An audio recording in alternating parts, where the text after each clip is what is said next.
ಇತ್ತೀಚಿನ ಸಂಚಿಕೆಗಳನ್ನು ಜಾಹೀರಾತಿನ ಕಿರಿಕಿರಿ ಇಲ್ಲದೆ ನೋಡಿ.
ಹೆಡ್ ಇಂಜುರಿ ಅಂತ ಅರ್ಜೆಂಟಾಗಿ ಫೋನ್ ಮಾಡಿದ್ರಲ್ಲ, ಅವ್ರು ಎಲ್ಲಿದ್ದಾರೆ?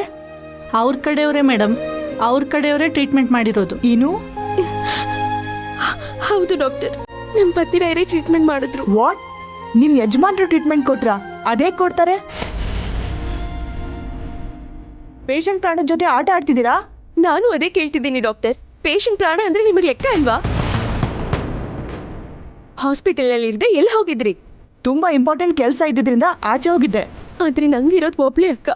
ನಮ್ಮ ಟೆನ್ಷನ್ ನಮಗಿರುತ್ತಲ್ವಾ? ನಮ್ಮ ಪತಿರಾಯರು ಕೂಡ ಡಾಕ್ಟ್ರೇ, ಅದಕ್ಕೆ ಟ್ರೀಟ್ಮೆಂಟ್ ಕೊಡ್ಬೇಕಾದ್ ಬಂತು. ನಾನೊಂದ್ಸಲ ಚೆಕ್ ಮಾಡ್ತೀನಿ.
ಅಪ್ಪ ಕೈಲಾಶ್, ಆಗ್ಬಾರ್ದಾಗೋಗಿದೆ, ದೊಡ್ಡ ಅನಾಹುತ ಆಗೋಗಿದೆ.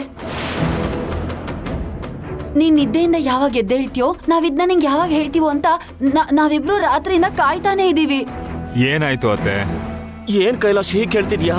ನೀನ್ ರಾತ್ರಿ ರಾಧಿಕಾ ಜೊತೆ ಜಗಳ ಮಾಡ್ಕೊಂಡು ಕೋಪದಲ್ಲಿ ಅವಳನ್ನ ತಳ್ಳಿಬಿಟ್ಟೆ. ಅವಳು ಮೆಟ್ಲು ಮೇಲಿಂದ ಬಿದ್ದು ತಲೆ ಜೋರಾಗಿ ಪೆಟ್ಟಾಗಿ ಪ್ರಜ್ಞೆ ಕಳ್ಕೊಂಡ್ಬಿಟ್ಲು. ಏನ್ ಹೇಳ್ತಿದ್ಯಾ ಮಾವ? ಮತ್ತೆ ರಾತ್ರಿ ನಾನು ಯಾಕೆ ಎಬ್ಸ್ಲಿಲ್ಲ? ತುಂಬಾ ಟ್ರೈ ಮಾಡಿದ್ವಿ ಕಣಪ್ಪ, ನೀನೇ ಡೋರ್ ತೆಗಿಲಿಲ್ಲ. ಇವಾಗ ರಾಧಿಕಾ ಎಲ್ಲಿದ್ದಾಳೆ? ಪ್ರಿಯಾ ಮತ್ತೆ ಅಮರ್ ರಾತ್ರಿ ಸಡನ್ ಆಗಿ ಮನೆಗ್ ಬಂದಿದ್ರು. ಅವರಿಬ್ರೆ ಅವಳನ್ನ ಹಾಸ್ಪಿಟಲ್ ಕರ್ಕೊಂಡು ಹೋದ್ರು. ಯಾವ ಹಾಸ್ಪಿಟಲ್ಗೆ? ಯಾವ್ದೋ ಸರಿ ಹಾಸ್ಪಿಟಲ್ ಅಂತೆ.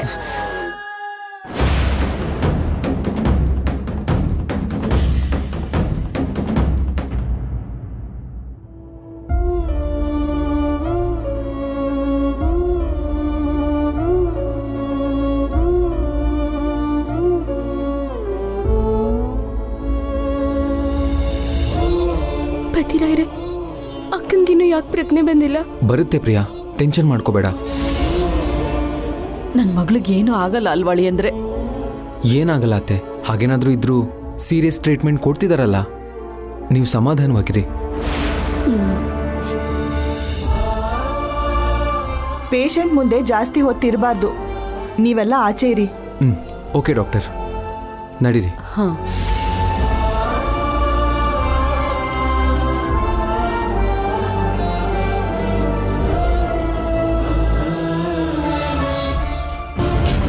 ಎಕ್ಸ್ಕ್ಯೂಸ್ ಮೀ, ಹೆಡ್ ಇಂಜುರಿ ಆಗಿರೋ ಪೇಷಂಟ್ ರಾಧಿಕಾ ಎಲ್ಲಿದ್ದಾರೆ? ಸರ್ ICU-ನಲ್ಲಿದ್ದಾರೆ. ಐಸಿಯುಲಾ? ಅಳಿಯಂದ್ರೆ ಜೆಂಟಲ್ಮ್ಯಾನ್, ಇವಾಗ ರಾಧಿಕಾ ಹೇಗಿದ್ದಾಳೆ? ಪರವಾಗಿಲ್ಲ ಕೈಲಾಶ್, ನೀವು ಹೋಗಿ ನೋಡ್ಬೋದು. ಆದರೆ ಇನ್ನೂ ಪ್ರಜ್ಞೆ ಏನೂ ಬಂದಿಲ್ಲ.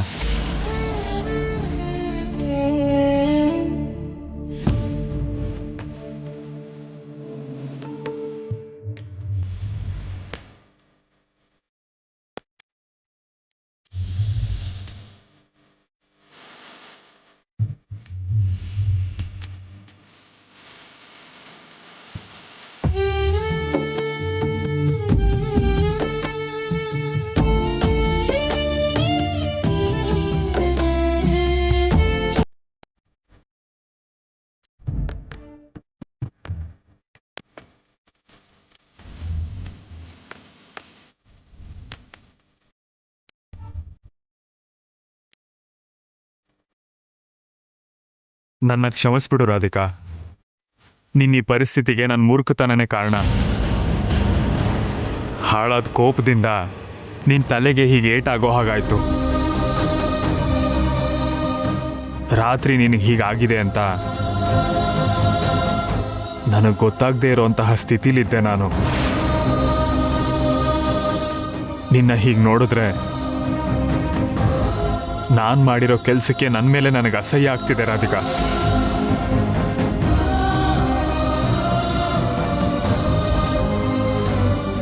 ಕೈಲಾಶ್, ಬೇಜಾರು ಮಾಡ್ಕೋಬೇಡ, ಏನೂ ಆಗಲ್ಲ, ನಡಿ.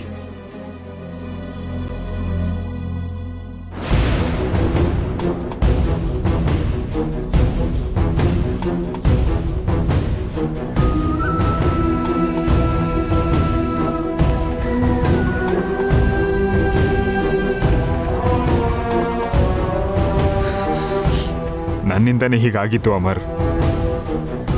ಕೋಪದ ಕೈಗೆ ಬುದ್ಧಿ ಕೊಟ್ಟು ರಾಧಿಕಾನ ನಾನೇ ತಳ್ಳಿದ್ದು. ಅವಳು ಪ್ರಜ್ಞೆ ಇಲ್ಲದೆ ಹೀಗೆ ಮಲಗಿರೋದನ್ನ ನನ್ನ ಕೈಯಲ್ಲಿ ನೋಡೋಕ್ಕಾಗ್ತಿಲ್ಲ. Relax Kailash, don't worry. ಮಾಡೋದೆಲ್ಲ ಮಾಡಿ ಇವಾಗ ಬೇಜಾರಾಗ್ತಿದ್ಯಾ ಸಾಹೇಬ್ರೆ?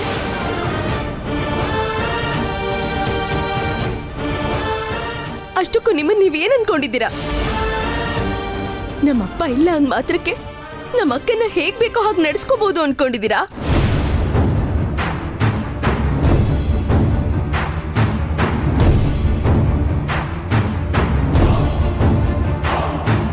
ನಮ್ಮ ಅಕ್ಕನ ಜೊತೆ ನಾವಿದ್ದೀವಿ. ಇಷ್ಟ ಬಂದಾಗೆಲ್ಲ ಮಾಡಿದ್ರೆ ಸುಮ್ಮನಿರಲ್ಲ.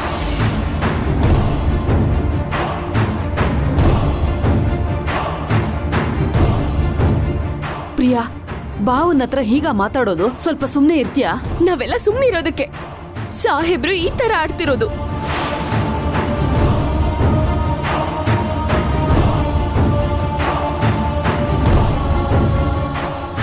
ಭಾವ, ನೀವ್ ಮಾಡಿದ್ ಸರಿನಾ? ರಾತ್ರಿ ತಲೆಗೆ ಏಟ್ ಬಿದ್ದು ಅಷ್ಟೊಂದು ರಕ್ತ ಹೋಗ್ತಿದ್ರು. ನಮ್ಮ ಅಕ್ಕ ಪ್ರಜ್ಞೆ ತಪ್ಪಿ ಅನಾಥವಾಗಿ ಹಾಗೆ ಬಿದ್ದಿದ್ಲು.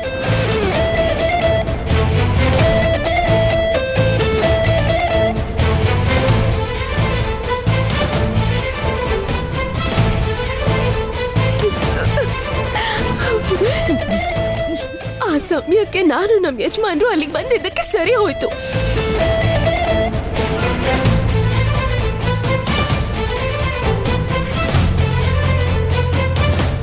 ನಾವು ಹಾಸ್ಪಿಟಲ್ಗೆ ಸರಿಯಾದ ಸಮಯಕ್ಕೆ ಕರ್ಕೊಂಡು ಬಂದಿದ್ದಕ್ಕೆ ಅವಳು ಜೀವಂತವಾಗಿದ್ದಾಳೆ. ಇಲ್ಲ ಅಂದಿದ್ರೆ ನಮ್ಮ ಅಕ್ಕನ ಗತಿ ಏನಾಗ್ತಿತ್ತು?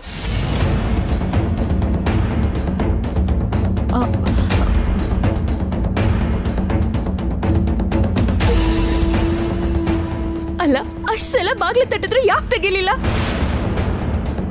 ಪ್ರಿಯಾ, ಏನಿದು? ನಿನ್ ಕೋಪನ್ ಕಂಟ್ರೋಲ್ ಮಾಡ್ಕೋ.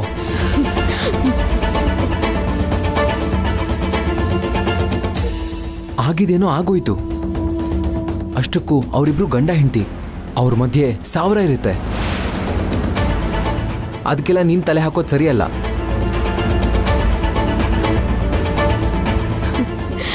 ನೀವು ಗಂಡಸ್ರೇ ಅಲ್ವಾ, ಅದಕ್ಕೆ ಸಾಹೇಬ್ರನ್ ವಹಿಸ್ಕೊಂಡ್ ಬರ್ತಿದ್ದೀರಾ? ಪ್ರಿಯಾ, ಏನಾಗಿದ್ಯಾ ನಿನ್ಗೆ? ಯಾಕೆ ಹೀಗೆ ಬಾಯಿಗೆ ಬಂದಾಗ ಮಾತಾಡ್ತಿದ್ಯಾ? ನಾನು ಹೀಗೆ ಮಾತಾಡ್ತೀನಮ್ಮ.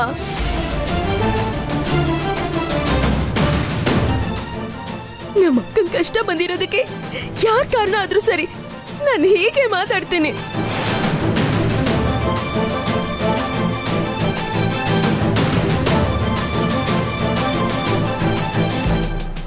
ಸಾರಿ ಪ್ರಿಯಾ, ತಪ್ಪೆಲ್ಲ ನಂದೆ. ಆದ್ರೆ ನಾನು ಬೇಕಂತ ಹೀಗೆಲ್ಲ ಮಾಡಲಿಲ್ಲ. ಅವಾಗ ಸಂದರ್ಭ. ನೀವೇನ್ ಹೇಳಿದ್ರು ನಾನು ಕೇಳಲ್ಲ.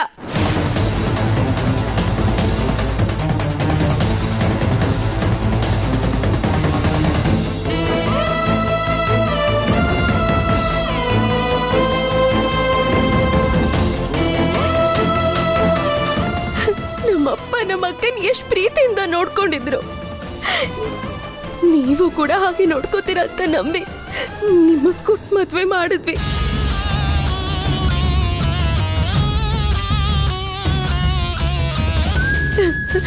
ಅಷ್ಟಕ್ಕೂ ನಮ್ಮ ಅಕ್ಕನ ಮದ್ವೆ ಆಗಿರೋದೇ ನಿಮ್ಮ ಅದೃಷ್ಟ.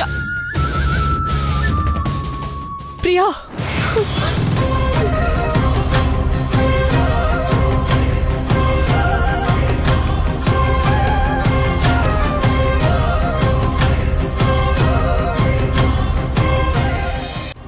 ರಾಧಿಕಾ, ಅಮ್ಮ ರಾಧಿಕಾ,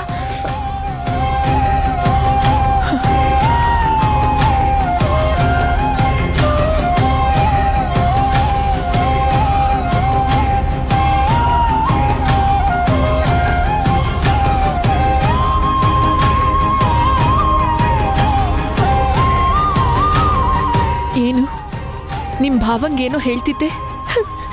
ಭಾವನಿಂದಾನೇ ಅಕ್ಕ ನಿಂಗೆ ಹೇಗಾಗಿರೋದು. ಪ್ರಿಯಾ, ನಿನ್ನವರಿಷ್ಟು ಹಗುರವಾಗಿ ತಗೊಂಡ್ರೆ ನಾನು ಹೇಗ್ ಸುಮ್ನಿರ್ಲಿ? ನಿಮ್ ಭಾವ ಏನು ಮಾಡಿಲ್ಲ. ಅವರು ನನ್ನ ತುಂಬಾ ಚೆನ್ನಾಗಿ ನೋಡ್ಕೋತಿದ್ದಾರೆ. ನೀ ಸಪೋರ್ಟ್ ಮಾಡ್ಬೇಡ. ಅಲ್ಲೇನಾಯ್ತು ಅಂತ ನನಗ್ ಗೊತ್ತು. ನಿನ್ ಗಂಡನಾಗಿರೋ ಯೋಗ್ಯತೆ ಭಾವಂಗಿಲ್ಲ. ರಾಧಿಕಾ,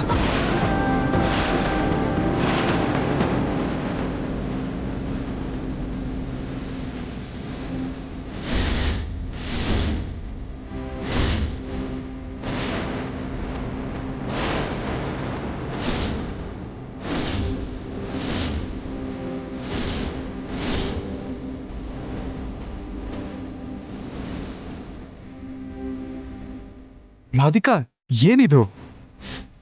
ನೀವು ಸ್ವಲ್ಪ ಇರಿ. ನಿಮ್ಮನ್ನ ಯಾರು ಏನೇಂದ್ರು ನಾನು ಸಹಿಸ್ಕೊಳ್ಳಲ್ಲ.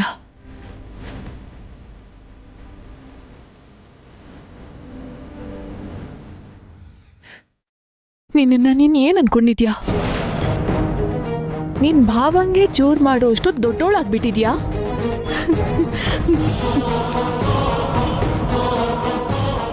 ಅವರು ನನ್ನ ಪಡ್ತಿರೋದಲ್ಲ, ನಾನು ಅವರನ್ನ ಗಂಡ ಹಾಕಿ ಪಡ್ತಿರೋದು. ಹೋದ ಜನ್ಮದಲ್ಲಿ ನಾನು ಮಾಡಿದ ಪುಣ್ಯ.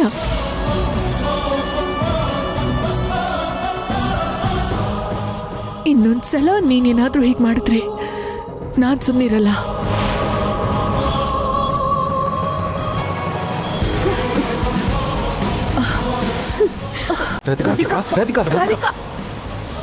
ಕೈಲಾಶ್, ಒಳಗೆ ಕರ್ಕೊಂಡು ಹೋಗೋಣ.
ರಾಧಿಕಾ, ರಾಧಿಕಾ ಅವರೇ, are you all right? Kailash ಅವರೇ, ಶಿ ಈಸ್ ಆಲ್ ರೈಟ್. ನೀವು ಡಿಸ್ಚಾರ್ಜ್ ಮಾಡಿ ಕರ್ಕೊಂಡು ಹೋಗ್ಬೋದು. ಓಕೆ.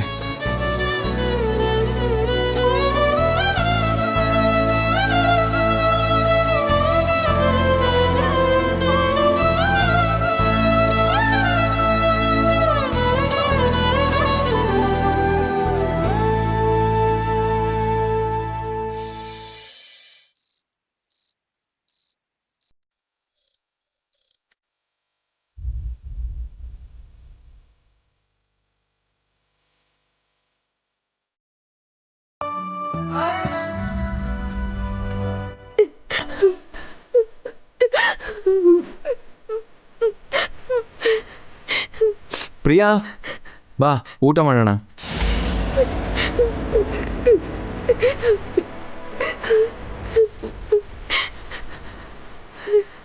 ಪ್ರಿಯಾ, ನಿನ್ನೆ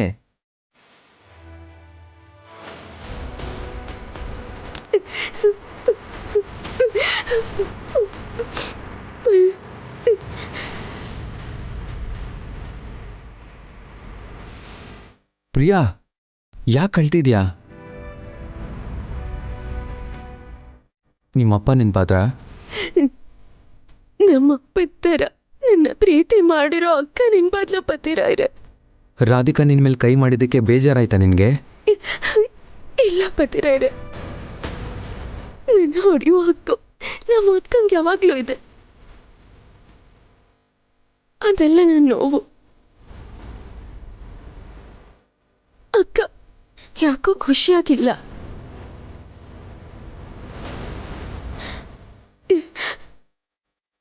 ಭಾವನ್ ಜೊತೆ ಏನಾದ್ರೂ ಜಗಳ ಹಾಕಿದೇನೋ ಗೊತ್ತಿಲ್ಲ.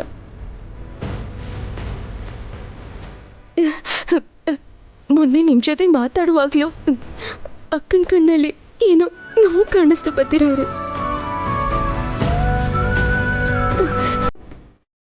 ಭಾವ ಏನೋ ಅಕ್ಕನ ಕೋಪದಲ್ಲಿ ತಳ್ಬಿಟ್ಟೆ ಅಂತಿದ್ದಾರೆ.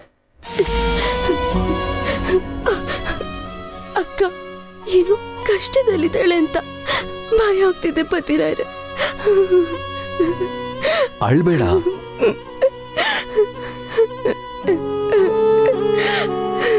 ಪ್ರಿಯಾ, ಈಗ ಚಿಕ್ಕ ಮಕ್ಳ ಥರ ಅಳ್ತಾರ? ರಾಧಿಕಾಗೇನೂ ಆಗಿಲ್ಲ. ಒಂದು ಕುಟುಂಬ ಅಂದಮೇಲೆ ಏನಾದರೂ ನಡೀತಾನೆ ಇರುತ್ತೆ. ಗಂಡ ಹೆಂಡತಿ ಅಂದಮೇಲೆ ಮಾತಿಗೆ ಮಾತು ಬರೋದು ಸಹಜ.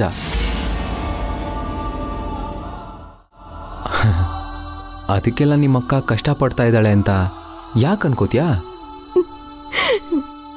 ಎಷ್ಟೇ ನೋವಿದ್ರು ಅಕ್ಕ ಮನ್ಸಲ್ಲೇ ಇಟ್ಕೊಂಡು ಮೇಲ್ ನಗ್ನಗ್ತಾನೆ ಇರ್ತಾಳೆ.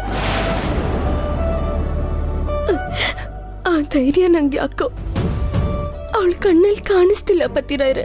ಕೈಲಾಶ್ ಅವರು ಹಿಂಸೆ ಕೊಡ್ತಾ ಇದ್ದಾರೆ ಅಂತ ಅನುಮಾನ ಪಡ್ತಿದ್ಯಾ? ಸಾಹೇಬ್ರು ತುಂಬಾ ಒಳ್ಳೆಯವ್ರ ಪತಿರಾಯ್ರೆ. ಅವರಿಬ್ರ ಮಧ್ಯದಲ್ಲಿ ಏನೋ ನಡೀತಿದೆ ಅನ್ಸ್ತಿದೆ.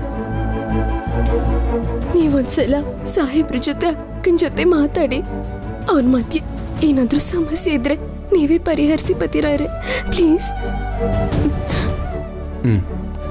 ಆಯಿತು ಪ್ರಿಯಾ. ರಾಧಿಕಾ ಅವ್ರಿಗೆ ಯಾವ ಪ್ರಾಬ್ಲಮೂ ಬರ್ದಿರೋ ಹಾಗೆ ನಾನು ನೋಡ್ಕೋತೀನಿ. ನನ್ನ ಹೊಡೆದಿರೋದಕ್ಕೆ ಅಕ್ಕ ತುಂಬಾ ಬೇಜಾರಾಗಿರ್ತಾಳೆ. ಪತಿರಾಯ್ರೆ, ಒಂದ್ಸಲ ಹೋಗಿ ಅಕ್ಕನ ಜೊತೆ ಮಾತಾಡ್ತಾ ಇದ್ರೆ ನನಗ್ ಸಮಾಧಾನ ಆಗಲ್ಲ. ಹೋಗೋಣ ಪತಿರಾಯ್ರೆ ಪ್ಲೀಸ್. ಸರಿ, ಹೋಗಿ ಬರೋಣ. ನೀನೇನು ಮನ್ಸಿಗೆ ಹಚ್ಕೊಳ್ದೆ ಆರಾಮಾಗಿರು. ಏನಾಗಲ್ಲ, ಎಲ್ಲ ಒಳ್ಳೇದಾಗುತ್ತೆ.